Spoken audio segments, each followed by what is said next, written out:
Places of interest: Independence Monument in Cambodia. Elected in 1995, the independence movement sympathized with Cambodian independence gained from French colonialism in 1953. The 100 Nagas and snake motif can be seen in historical, cultural, archaeological, and business contexts. On the 9th of November each year, government officials from the various ministries and institutions would congratulate here to jubilantly celebrate the anniversary of the national independence. In commemorations of the souls of brave combats and heroes who had laid down their lives for the freedom of the country, senior military and police would march before the independence movement, accompanied by a military band.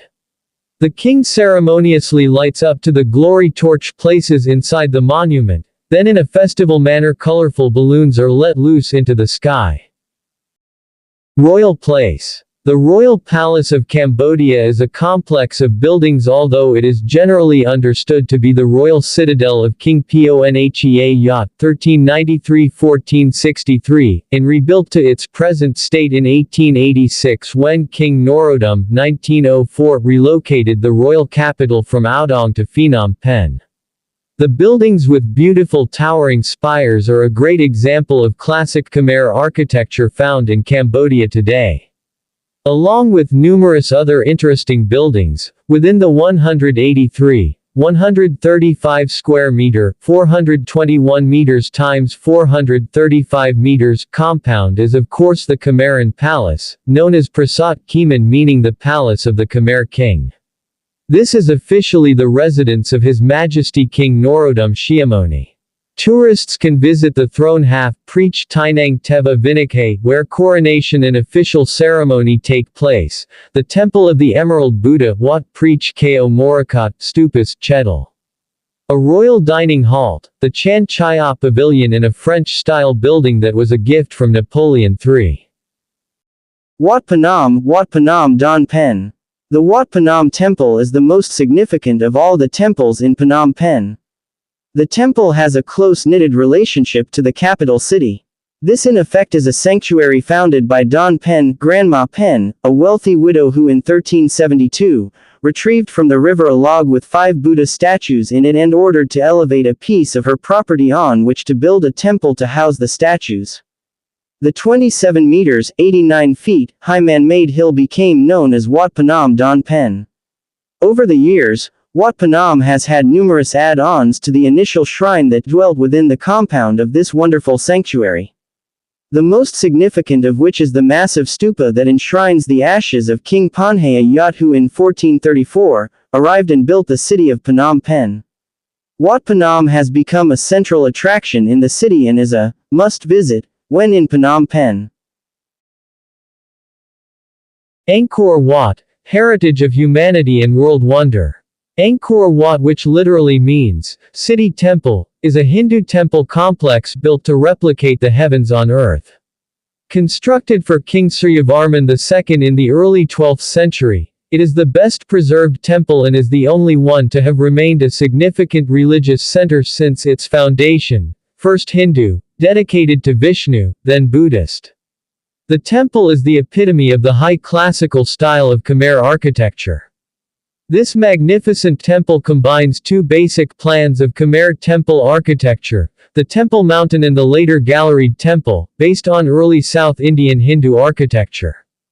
Constructed within a moat and an outer wall 3.6 kilometers (2.2 miles) long with 3 rectangular galleries, each raised above the next, it is designed to represent Mount Meru, home of the Devas in Hindu mythology.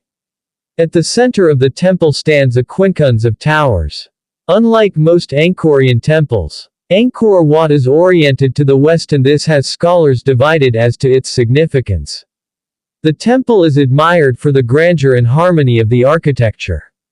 The extensive bas-reliefs and the numerous guardian spirits adorning its walls serve as evidence of the strong Khmer religious beliefs. Angkor Thom. Angkor Thom was established in the late 12th to early 13th century by King Jayavarman VII. This site is situated 1.7 kilometers north of Angkor Wat, within which are located several monuments from earlier eras as well as those established by Jayavarman and his successors. The fortified city of Angkor Thom, some 9 square km in extent, was the last and most enduring capital city of the Khmer Empire built by Angkor's greatest king, Jayavarman VII, ruled 1181–1201. Centered on Baphuon, Angkor Thom is enclosed by a square wall 8 meters high and 12 kilometers in length and encircled by moat 100 meters wide.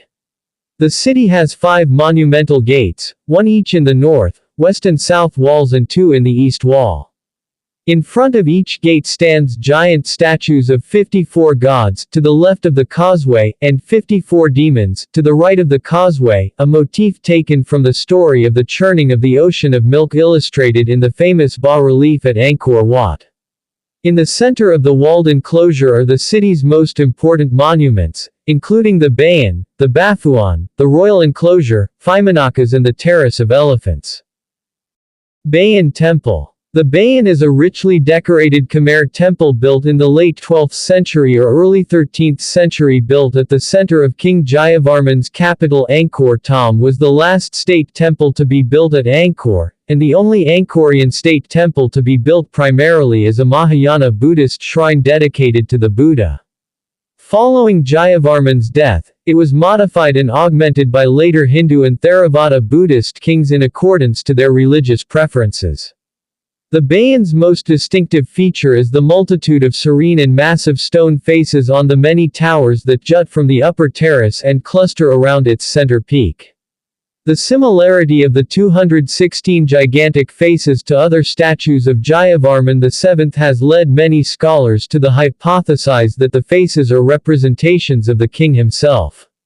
Others believe that the faces belong to Avalokitesvara, the bodhisattva of compassion. The temple is also popular for 2 impressive sets of bas-reliefs, which present an unusual combination of mythological, historical, and mundane scenes. This is one of the many must-visit temples. Bante Sray Temple. Consecrated in 967 AD, Bante Sray was speculated to have been known earlier as Bante Sarai, which literally means the citadel of victory.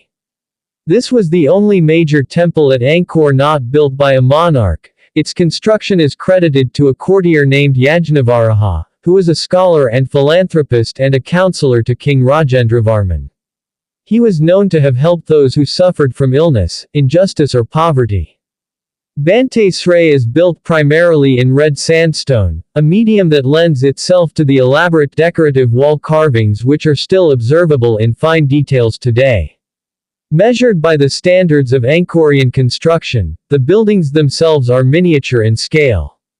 These factors have led to its being widely praised as a precious gem, or the jewel of Khmer art, and perhaps the temple's modern name, Bante Sray or Citadel of Women, is probably related to the intricacy of the bas-relief carvings of devatas found on the walls and the tiny dimensions of the buildings themselves.